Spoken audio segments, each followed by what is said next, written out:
It's time to play your first groove. This is really exciting because what we will be doing is setting the foundation for every groove you will learn hereafter. To begin, I just want to state that as drummers, our most important job is to keep time.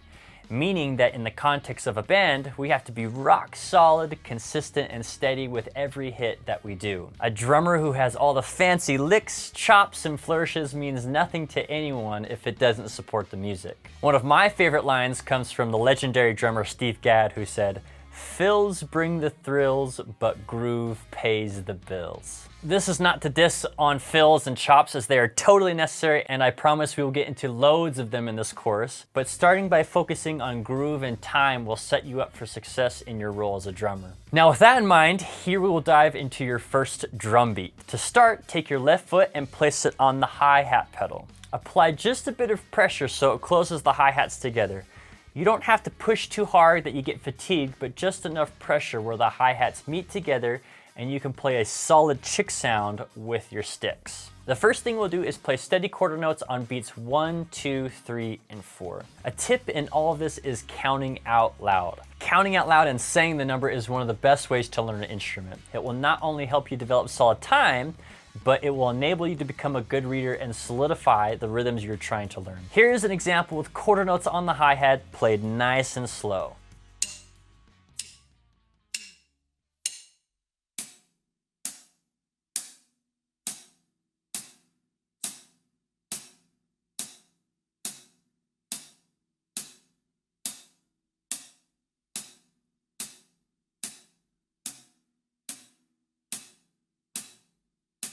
Next, we will add the snare drum, and to do this, I slide my left hand under my right hand when playing. The right hand will continue playing quarter notes on the hi-hat, while the snare drum is played on beats 2 and 4. This gives our groove a backbeat. This is what makes music feel good and groove. So much of our music today has emphasis on beats 2 and 4. And if you see anyone clapping on beats 1 and 3 at a concert, help them or just run away. This might feel a bit unorthodox at first because it requires some independence of your limbs, but taking it nice and slow, you'll get the feel for it through repetition, and I promise it will click. Let's give this a shot. Quarter notes on the hi-hat, 2 and 4 with the snare drum.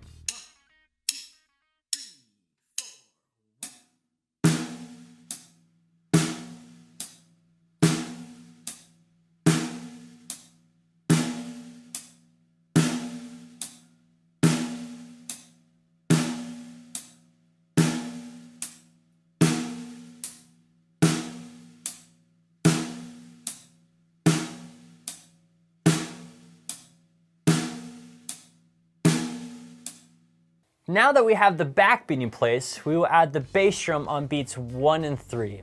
This is opposite of what your snare drum is doing on 2 and 4. To play the bass drum, simply put your right foot about 3/4 of the way up the pedal. There are two different techniques that you will hear a lot about in playing the bass drum. One is heel up or heel down. I use both techniques when playing the bass drum, as there are pros and cons of both. Heel up gives me a lot of power and muscle and allows me to play with better control at higher tempos. The disadvantage is that it can be a bit uncomfortable at first to stay balanced. Heel up requires a lot of attention to controlling large muscle groups like my quad, hip flexor, and calf. The heel down technique allows you to feel a little bit more balanced and in control. The disadvantage is that you're using small muscle groups, and it doesn't give you that punch and feel that you really like to have in pop, rock, country, and more contemporary music. Play around with what works best for you and is most comfortable. Since I mostly play heel up for the music and styles that I get called to do, I will demonstrate with this technique. Here's an example of the kick drum and hi-hat played together. 1 and 3 on the kick drum, quarter notes on the hi-hat. I will then add the snare drum so you can get a full picture of how this groove works.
All right, now that we have all three limbs working together, I will show you how this groove works in a musical context at different tempos. The first example is about a medium speed, and then the second example is a little bit faster.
All right, pretty fun. Remember, when learning these grooves, repetition is key. Take your time and make it feel comfortable and natural, as this really does lay the foundation for everything we'll do. I promise you can learn anything if you slow it down enough. Thankfully, learning an instrument is a lifelong pursuit, and it's all about enjoying the journey. I hope that you saw that even though this groove is fairly simple, it can totally work in a variety of musical contexts. And truth be told, the more I play music, the more I've come to appreciate the simpleness of grooves that just feel so good. So with that, thank you for joining me today. Have fun with this, and I will see you in the next lesson.